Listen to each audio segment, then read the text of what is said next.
Hello, everybody, and welcome to the Spiritual Journey podcast. We're on episode 93. Love it. We're getting closer and closer to that 100. As always, I feel really, really blessed with this podcast.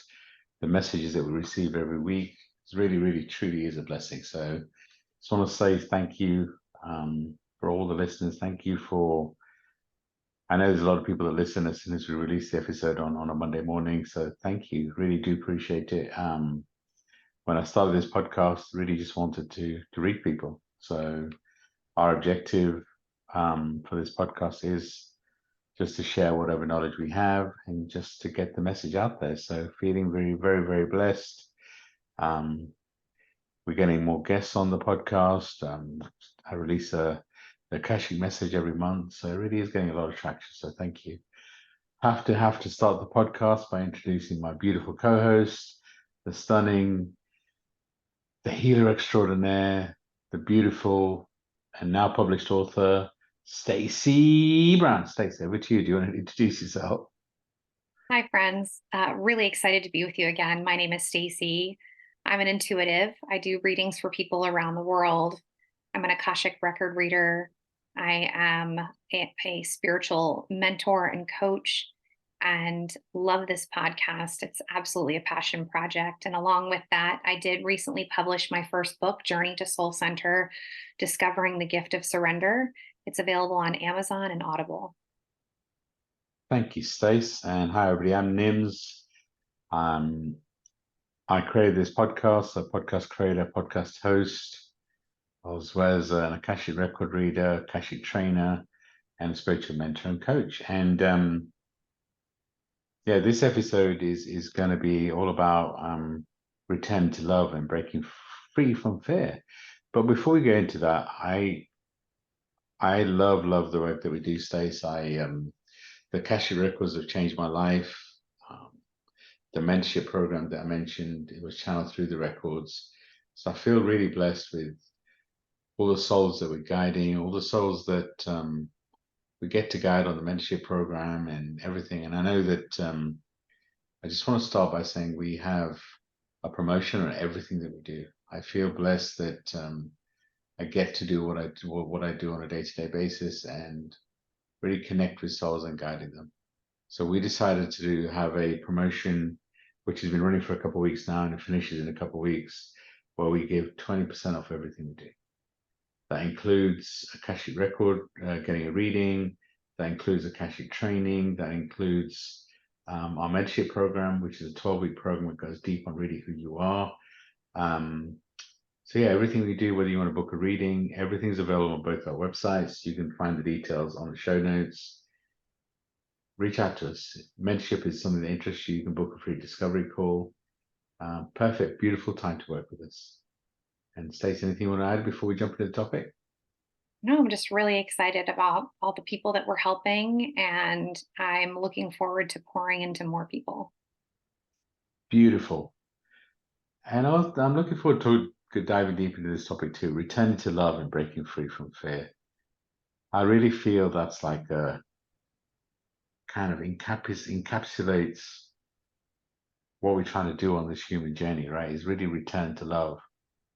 A lot of the kind of the programming that we have, whether it's religion, whether it's parental, whether it's societal, a lot of it I feel does come from fear, right? So it's that for me, and as we get into the topic, returning to love, breaking free from fear. It's breaking free from fear is really breaking free from all the programming we've had, everything we've had, the fear of failure, the fear of not being enough, the fear of um, am I making the right decision? And all of that stuff is really it's a lack of limiting belief. And return to love is who we are. I'll always say that no matter what the question, love is always the answer, right? So for me, to summarize what we're talking about in this episode is really returning to love yourself, returning to a space of knowing that if you can start with loving yourself, if you can truly fall in love with yourself on the inside as well as the outside, from there everything external starts to become more loving, right? Doesn't mean that we won't have the human experience, but returning to love is for me is about being present in the moment, being grateful in the moment, appreciating and loving yourself in the moment, loving everything around you. And I get I make it sound easy, but again, if you start with having a self-care routine, everything, all of our podcasts seem to center around making sure you have a strong self-care routine. But I really feel that's where return to love really begins from, right? It's that knowing that everything you need is inside you, all the love, all the joy, all the answers. And if you can do something to love yourself on a day-to-day basis, that really is a really good place to start from in terms of returning to love. You know, fears do service. So if you have a fear inside you, it is a message, it is a trigger, it's something that says there's something inside you that needs to be healed. And it is a blessing, but understanding that fear, understanding where it comes from, and healing the part that needs to be healed is also a big part of our journey. And releasing that fear is also part of returning to love. I feel that as a soul, when we come into this human existence, you know, as a baby, we don't know anything else, right? And when we cry, we get love. That's kind of the programming we get. I believe that God, source, whatever you want to call it, and I know we have difficult times and sometimes we challenge it, but I feel that the love that God, source, has for me is unconditional. And on this journey of returning to love, I am on a journey of truly wanting to fall in love with me the way that God loves me, unconditionally. And you know, I really try and focus on being present in the moment, truly appreciating the love around me, the love inside me. And I believe that has a direct correlation to the loving relationships I nurture and create outside of me. So, Stacey, I'd love to know your perspective on this topic. So it's interesting because when I was initially introduced to this topic idea, I was thinking about some of the dynamics of the relationships around me. And, you know, I'm in a space where I love myself and I try to be really aware of how I'm showing up in the world. But just because we are clear on how we're showing up in the world doesn't mean that the people around us are in that space. And I've actually never on this podcast talked about my daughter's father, but I have to use this example. And, you know, we're raising a little girl in a co parenting relationship that has had its ebbs and flows. And we have been through some really good seasons where we're on the same page. We're definitely raising our daughter in two very different environments as far as the way he raises her versus the way I raise her in my home. But one of the challenges that has come about is the difference in what in the experiences that we want to give her and in the day-to-day stuff. And I was settling in for bed last night and I got an angry text message because my daughter really wants to experience the UK. And she is, you know, seeing her mom excited about this new season in her life, and she wants to experience it as well. And I got this nasty text message from her dad that was like, you know, are you planting ideas in her head? And in the past, in dealing with a situation like this, I would probably go to a fear-based mentality where I would, you know, either lash out or defend myself in some way. And I chose to just kind of let it be. And the reason being is because I would be responding to his fear-based thinking with my own fear-based thinking, right? If I lashed out, and there was just this decision made that like that's not the space that I want to be in. And so I chose to take a step back and recognize that his response to what's happening with my daughter is fear, right? He's afraid of her traveling far. I think he's afraid that I'm not going to bring her back, which is crazy.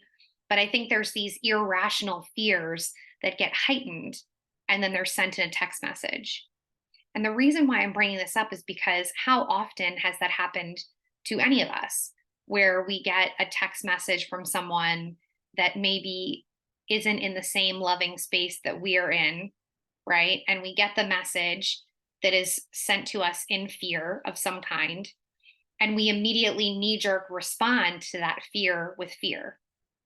So I'm bringing this up because I feel like it's a relatable experience where you have an interaction with someone that's fear based and your response is to mirror back to them fear. Yeah. And it's taken me a long time to not be um like reactive, right? Where someone says something to me or delivers something to me in fear, and I then react in fear. And it just was a really pivotal lesson for me in, we talk about practicing the pause. And I just had this moment of introspection where it was like, I don't want to respond to this in the way that I would have in the past. I want to respond in a loving way. And the first thing is there's always going to be some misunderstanding or misinterpretation when we're texting about something. And I don't know how we became a society that texts about serious matters. I don't understand that. But that's the first thing that I'm aware of, right? Is that in order for me to be loving in this, I can't convey that in a text message, right? And so if I really want to be in a loving space in dealing with this, I need to let the dust settle and let him process whatever he's processing. And then at some point, there needs to be a face to face conversation. And it has taken me years to get to this space. And there are times even now where I fall into old patterns of behavior of responding to fear with fear. But nothing changes if we don't change. Yeah. Very true. And I I would not be a good mentor if I didn't take the lessons as they're coming to me and integrate them. And the lesson that I've been getting in this season is I need to operate from a space of love when it comes to all of the relationships in my life. And I can't base it off of what the other person is doing, right? When we're talking about like returning to love, we're talking about returning to the center of who we were when we were created, right? And Yeah. in that space, there wasn't fear. As children, we just love unapologetically, right? We are naturally loving beings. And that's the space that I want to stay in. That's the space that I want to be in when I'm interacting with people. And if I don't change that narrative, it doesn't change, right? So I'm using this example because I decided that I wasn't going to respond, and I'm just allowing him the space that he needs to be in his fear. Yeah. Just because someone else is in a space of fear-based thinking does not mean that we have to ride that train with them. And I think that's something that I wish I would have known sooner, right? Because Yeah. I have always been the type that, like, when something comes my way and someone comes at me with something or is upset about something, I immediately have a reaction, right? Yeah. No, it's But the loving part can take some time to come to the surface. So the first response was, I'm going to respond and defend myself. This would be an amazing experience for our daughter. How can you deprive her of this? What are you thinking? Right?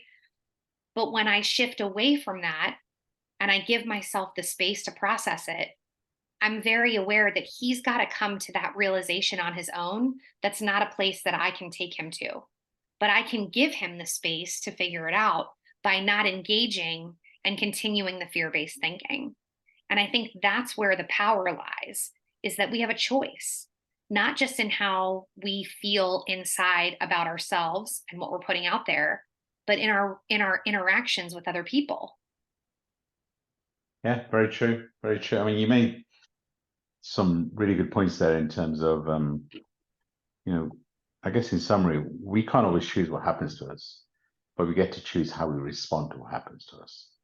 And you mentioned practicing the pause, and it's a really powerful technique to learn. And maybe I'll go sidetrack there a little bit just to talk about it. Is that our first reaction is primal. So, you know, it's like when you got that text, our instincts is to be primal, to react, either attack, defend, you know, retreat. It's primal, it's in us. But when you practice the pause, you consciously pause, and instead of reacting, you choose how to respond.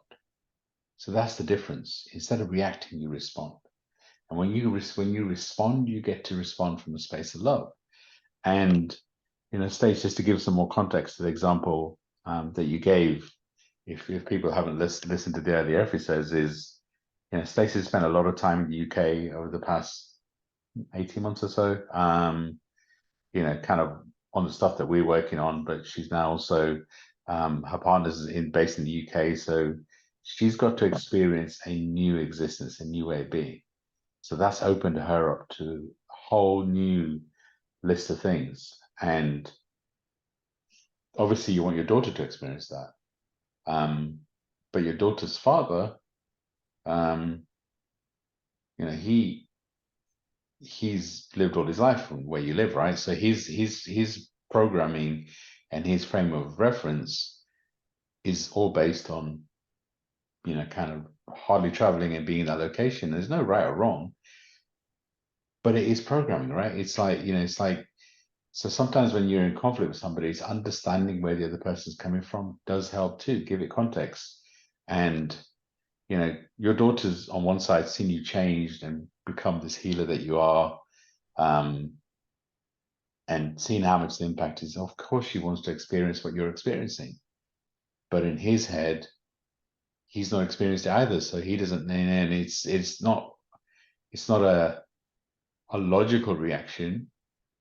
But when you're in that fear-based space, logic kind of goes out the window, right? It's that because you're going from your programming. And I think a lot of the work that we do is really to help and guide people to understand their programming, make them aware of how we're making decisions on a day-to-day basis.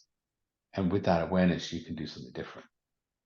Because if you think about fear-based, it kind of goes through from understanding where the fear comes from. You know, where is your fear-based mentality? What is it? Is it your programming? Where does it come from? Asking yourself, what are the consequences of living in fear? What is that fear that we experience on a day-to-day basis stopped us from doing? And understanding kind of the consequences of it kind of helps again drive why you need to do something different. You know, recognizing your fear triggers. And so it's like, you know, ask yourself, when was the last time I reacted in fear? What was my triggers? What was happening? Where did that fear come from?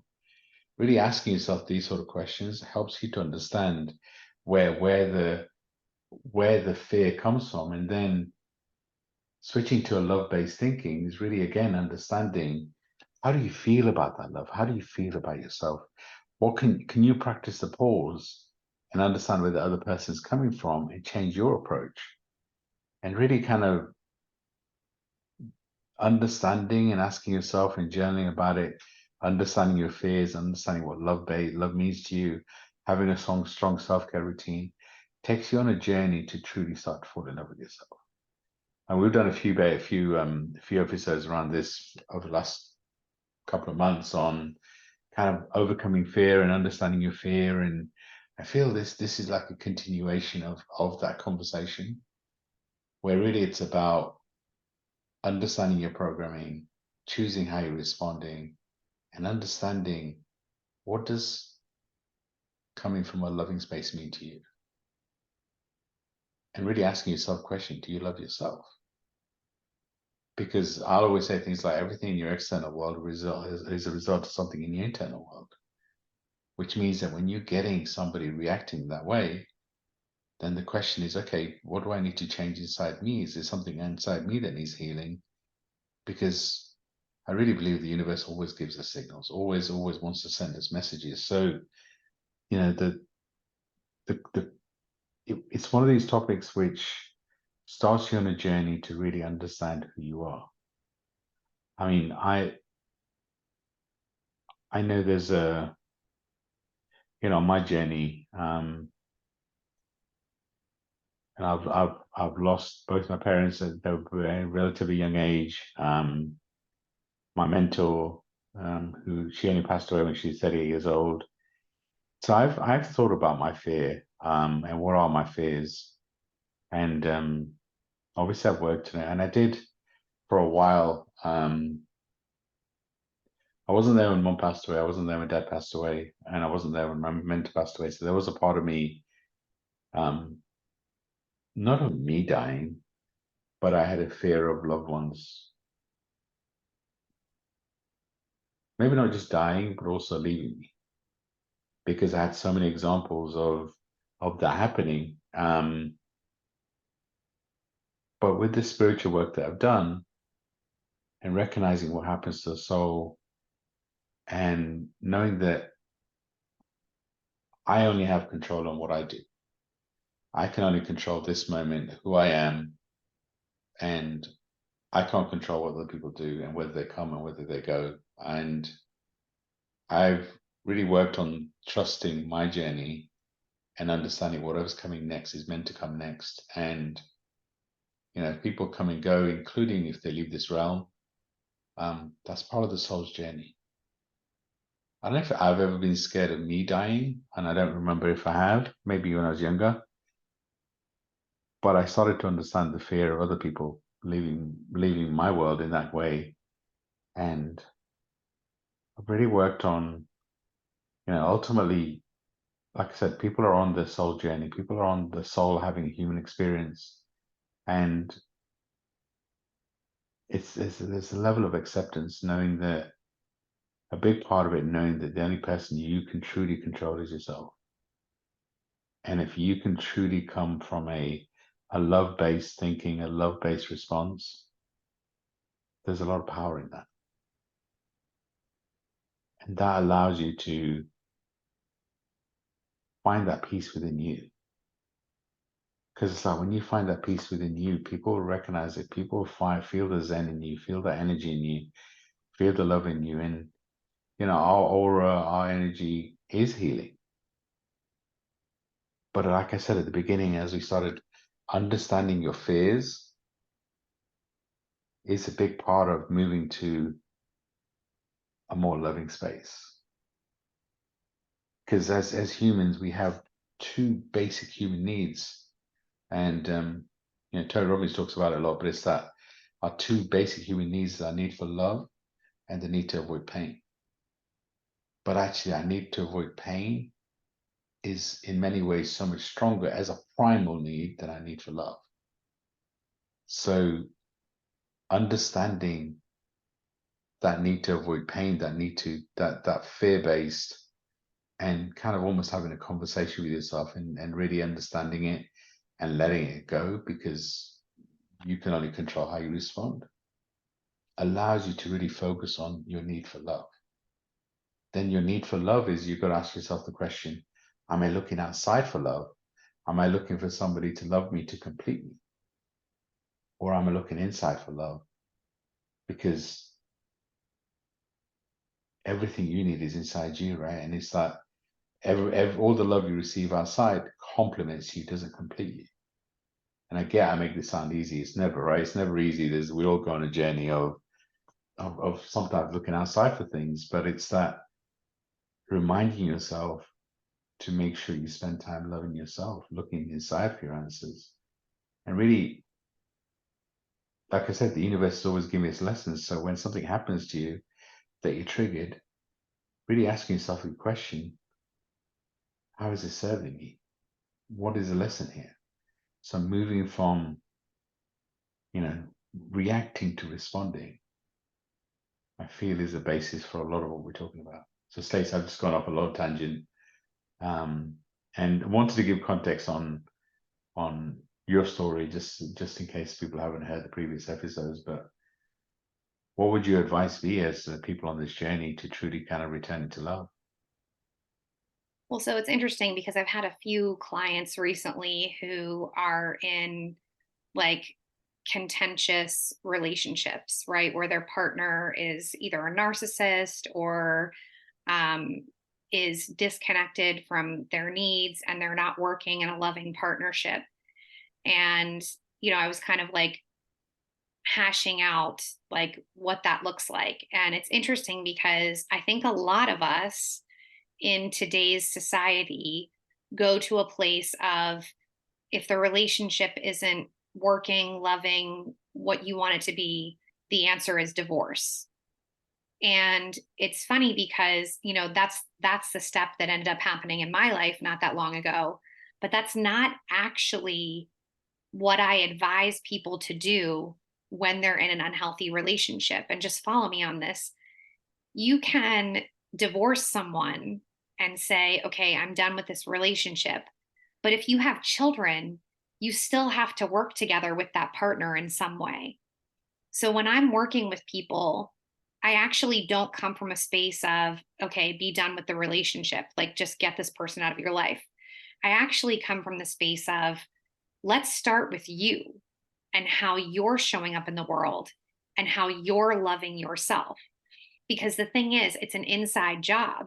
And if you're not in a loving space with yourself, then it's impossible to navigate what you want to do or what should happen in your relationship. So when someone comes to me and says, I'm like the clients I've had recently, I'm in this unhealthy relationship, I'm not happy. I say, okay, I'm hearing you say that. But then what I do is I work with the client on how they feel about themselves and how they're showing up in the world. Because if a client is not loving themselves, they're more than likely going to be in a relationship that's not loving because that's what they've drawn to them in their lack of self love. If we bring the client to a space where they're loving themselves, they're showing up for themselves, and they have a relationship with themselves, then they're more likely to be able to evaluate the situation they're in and make a decision based off of that and what they want to do. So I have a client who just started with me, and she is in a relationship with a narcissist and very much has put her own needs on the back burner. And on this first call, it was about bringing her needs to the forefront and saying, okay, what is it in your life that you need to love yourself actionably on a day to day basis? And you would think that I would go to the space of, okay, this relationship is the problem. But really, it's the relationship with herself that is a problem that drew in this type of a relationship. Now, keep in mind, she's been with this person for a large portion of her life. She's in her 40s now. They met when they were in their teens. I mean, they were still kids, right? And they've been in this relationship for decades. There are habits that have formed, there's a way of being that has happened. And my own reality was in my family life and my dynamic when everything happened with my son. We went through a trauma.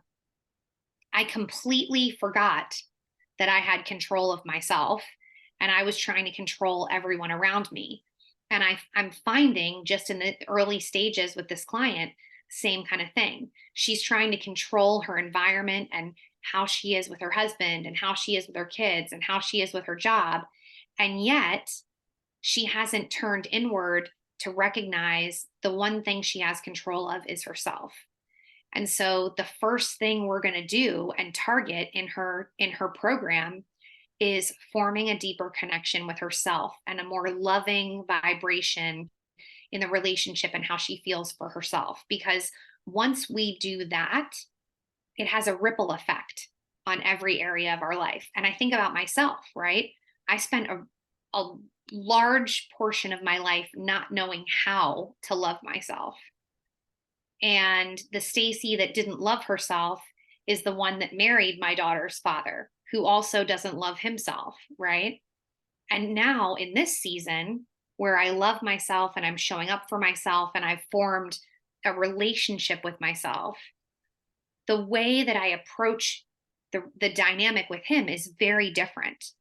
And so, what I'm hoping for my client is that we'll take her on a journey of loving herself and taking action towards having a relationship with herself. And from that, there will be a ripple effect that's created in her life that will give her the clarity of whether or not she can stay in this relationship and move forward, right? But we can't really make deep decisions like that when we're not in a space of loving ourselves, because ultimately we're then making a fear based decision. So I'm finding it fascinating in this season to be like reminded in my personal life of how much I have grown and changed and how I do things differently, to seeing how I'm guiding clients through a very similar circumstance and situation of going deeper in the self-love journey. And it's powerful because when we love ourselves, our whole energy is different. Our energy towards the way we handle ourselves and the way we show up for ourselves is different. But it's also the interaction that we have with other people, right? Because when we love ourselves and we're consciously working on having that dynamic with ourselves, it it radiates into all other areas of our life. The same way that when we're in a bad mood or we're upset about something has a ripple effect on other people, right? Think about when you've been out on the road driving and someone has road rage and they cut you off, right? And you can feel your blood boil because this person cut you off. And then, oh my gosh, it starts this like chain reaction, right? And we get so ticked off. But like, this is the same thing.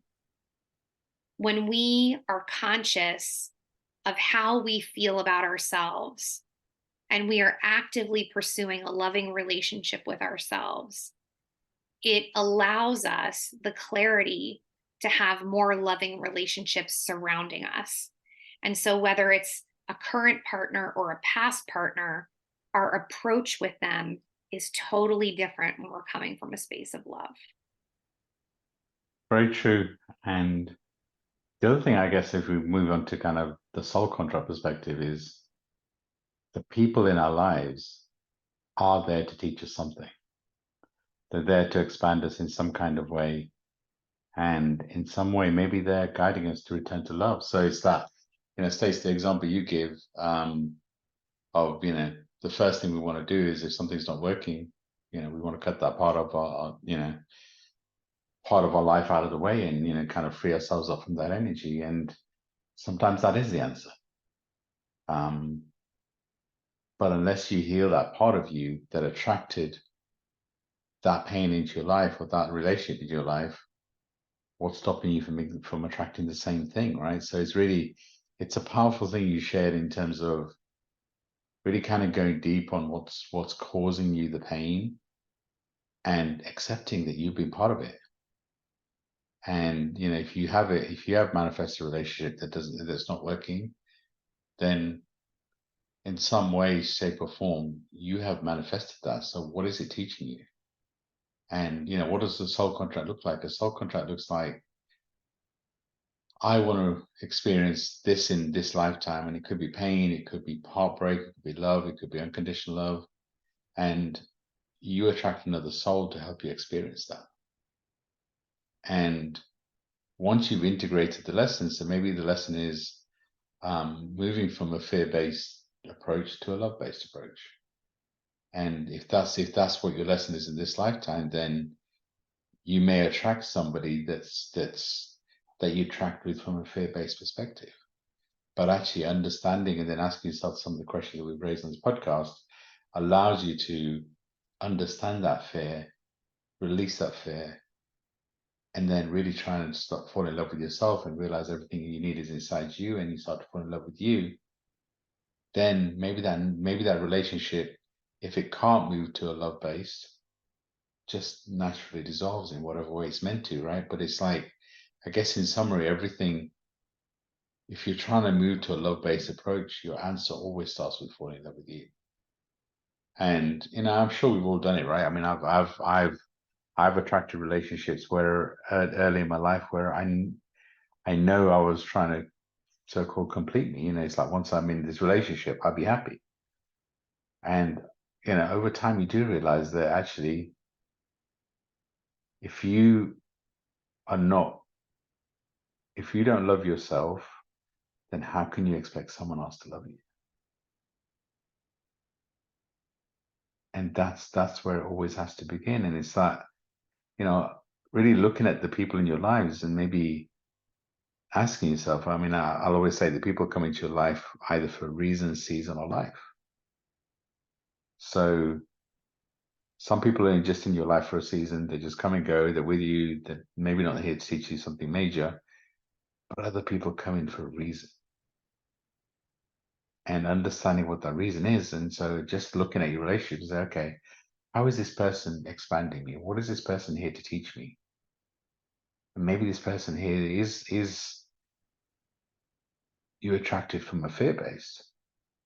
Okay, so how did I expand with that relationship? How can I release that fear to really help me to understand the love that I'm looking for inside? They say that the 5 people that you interact with the most on your day-to-day basis gives you a big clue as to what's happening inside you. So I encourage all the listeners, look around you. What's happening in your world? Do you love your world? Do you love the people around you? Do you love yourself? What's happening in your external gives you so many clues as to what's happening in your internal.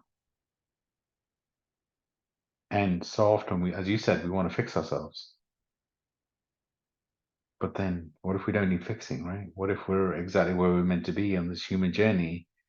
And once you start to integrate the lessons, understand your programming, becoming aware, then it starts to become a little more love-based. I can't say it's easier because who knows who decides what's easier or not easier. But it's also interesting, another example you gave, that the clients you're attracting, what you've been through helps you to guide them. And that's the other powerful thing is what if everything we've been through is training us for what's coming next? And you shared a great example of some of the clients that that you recently attracted, and you can guide them based on your experience. And that's what we can all do as we truly understand ourselves, as we truly understand our journey. We can start to, if we choose to, it's always a choice. We can use our experience to guide others. And the first thing we always think of is, I wish I knew this earlier. None of us have a time machine. Everything we've been through has made us the person that we are today. And that insight helps us to truly start to fall in love with ourselves. Powerful conversations, as always, Stace. And again, I get we make it sound easy. I'm always conscious of that. And it's just, this human experience isn't easy, especially when you're talking about love and loving yourself. We're the most judgmental on ourselves, right? We just, some of the conversations we have with ourselves, if we had it with that same conversation with friends, I'm sure that those friends won't be friends with us anymore, right? So why are we hardest on ourselves? It's just really interesting, right? When you really look at this human existence, is we expect a lot from ourselves. We judge ourselves a lot, and moving to a love-based approach is really understanding that judgment. So I would recommend for our listeners is just take time today and truly ask yourself that question: Do I love myself? What can I do today to really kind of go on a journey to truly fall in love with myself? And we'd always recommend having a strong self-care routine and moving to a love-based approach is always starting with something that you can do for yourself.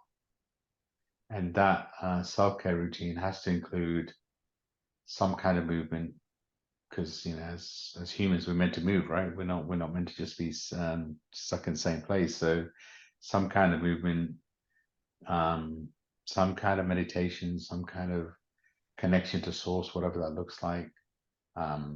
Praying, if that appeals. So for me, praying is asking for it all. Meditation is listening. Obviously journaling, we talk about journaling a lot on this episode. And journaling is a great way of brain dumping the things that that's inside you that needs to be released, but then being intentionally grateful and then manifesting what you want.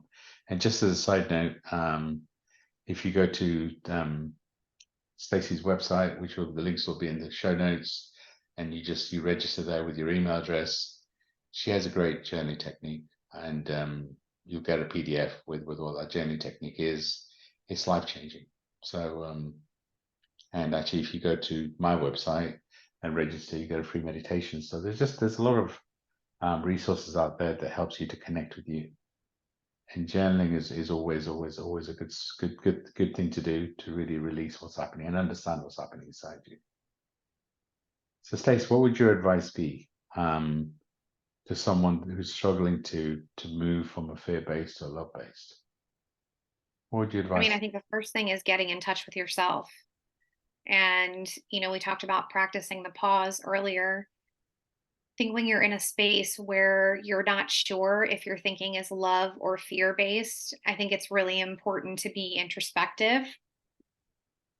Sometimes that can be, taking a drive in the car and being alone with your thoughts, or taking a walk out in nature and connecting.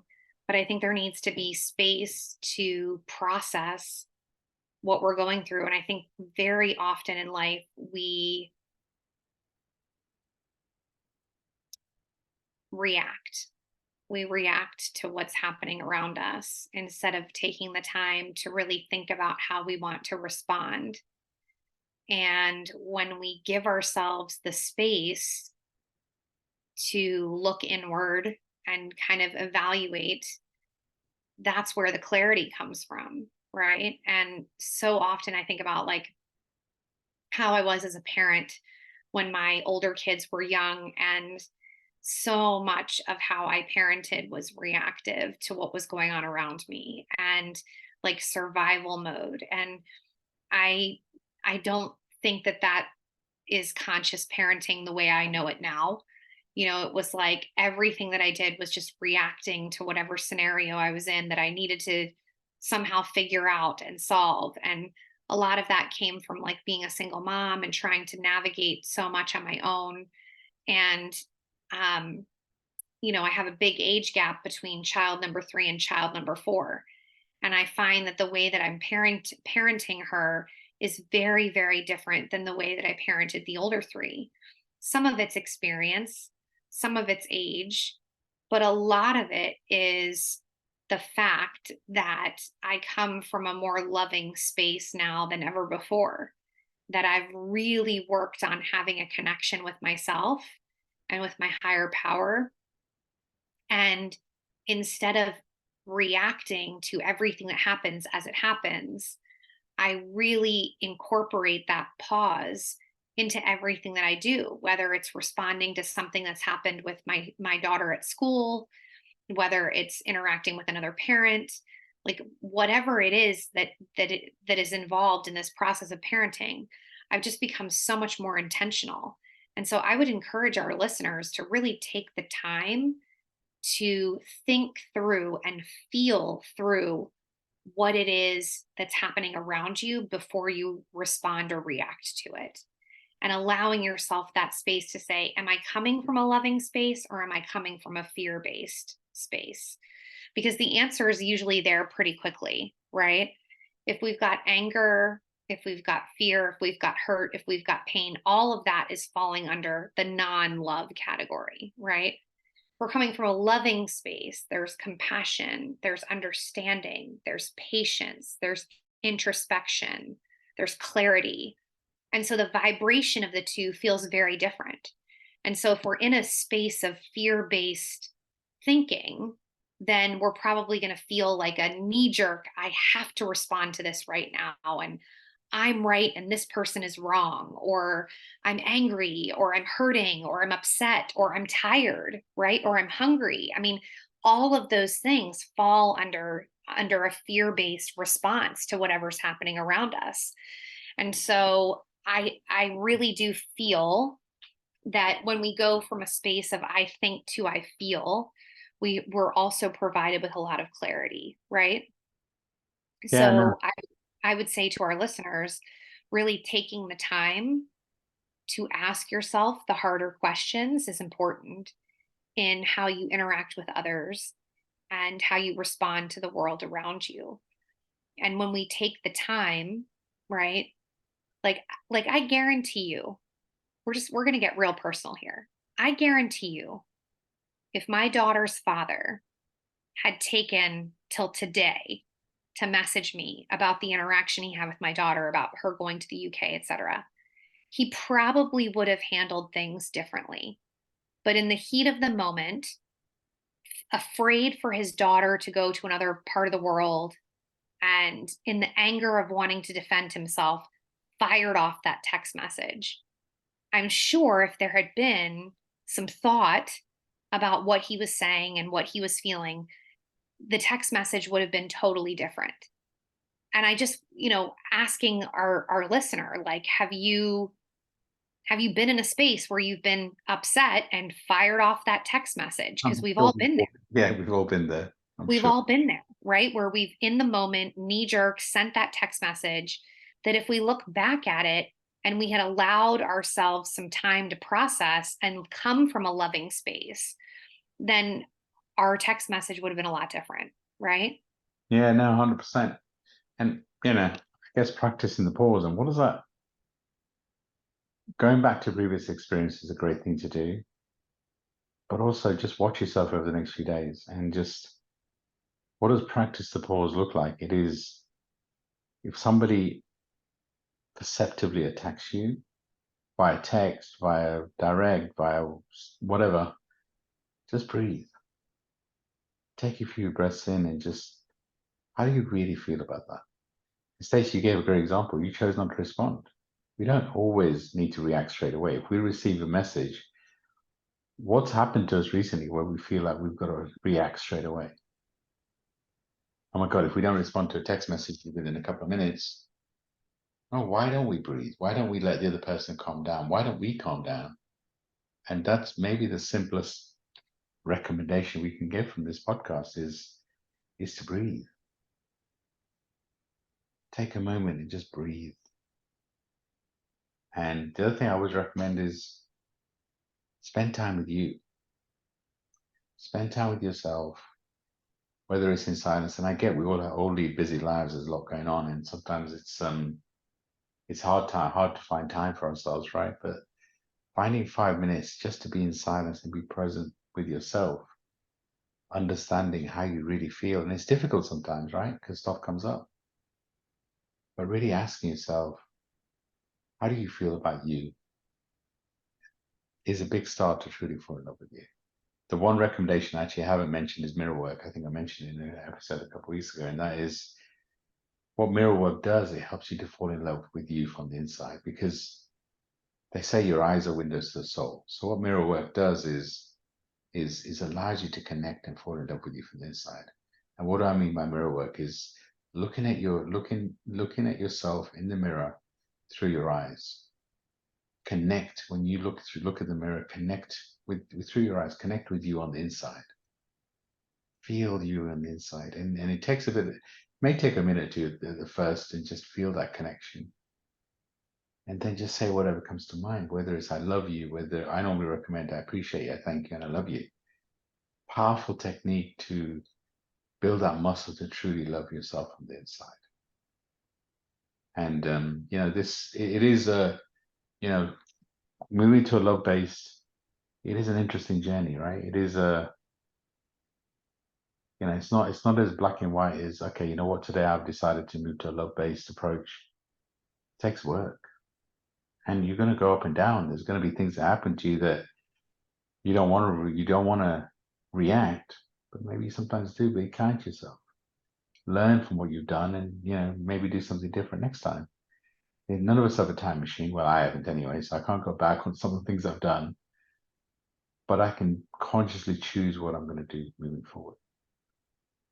And Stace, as we close out this episode, I was asking for some journal prompts. So what are and I really do feel falling in love with you. Journaling is a really good thing to do to understand how you feel about you.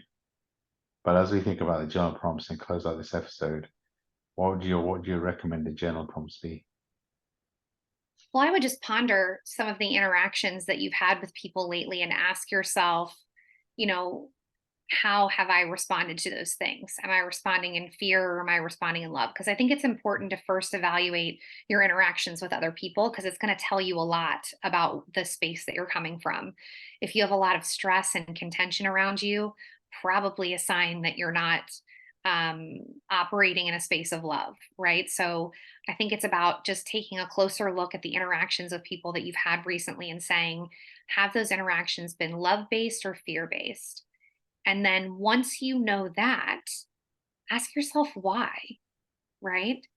And then maybe go into a little bit of journaling about how you feel about yourself and just take some time to be thoughtful and open and see what comes up when you ask yourself the question, do I love myself? After you've asked yourself the question of what have my interactions with other people been? Because if your interactions with other people have been contentious or stressful or distant or frustrating, usually it's a sign that you're not operating from a space of love. And therefore, you've got to gain some clarity on what you feel about yourself. And just to add one, think about the top 5 people in your life, the one that you interact with the most, and ask yourself, what are they here to teach you? Because sometimes we get trapped into the emotion of those relationships rather than understanding what those relationships are here to teach us. So, Stace, I love this space. I love sharing this space with you. We have some guest interviews coming up. So I'm excited for where this podcast is going to go. I want to remind everybody that we have a promotion on everything we do right now. So you know what, if you want guidance to really move to a love-based approach, reach out to us. We'd love to work with you, whether it's through coaching, whether it's through mentorship, maybe involves opening the Akashic records and really understanding your soul journey, whatever that may be. We have different options so you can connect with us and work with us. Like I said, now's a great time. We've discounted everything we do by 20%. We love what we do, and we love, kind of connecting with souls and guiding souls. Really believe that anyone that's meant to work with us, it's a soul contract. We're meant to guide them. So if our voices resonate, if we touch you at a heart level and you really feel it, then maybe reach out and work with us in some kind of way. And sending lots and lots of love and light out. This is an intense topic. But I really do hope it helps you to truly fall in love with you. Sending everyone lots and lots of love and light, feeling blessed with this space. And Stacey, I'm going to hand over to you to close us out. Thanks everybody for being here. Another great episode. We'd love when you rate and review and let us know, what other content you would like to see. Send us a message. We love hearing from all of you. Thanks again for being here. Thank you, everyone. Bye for now.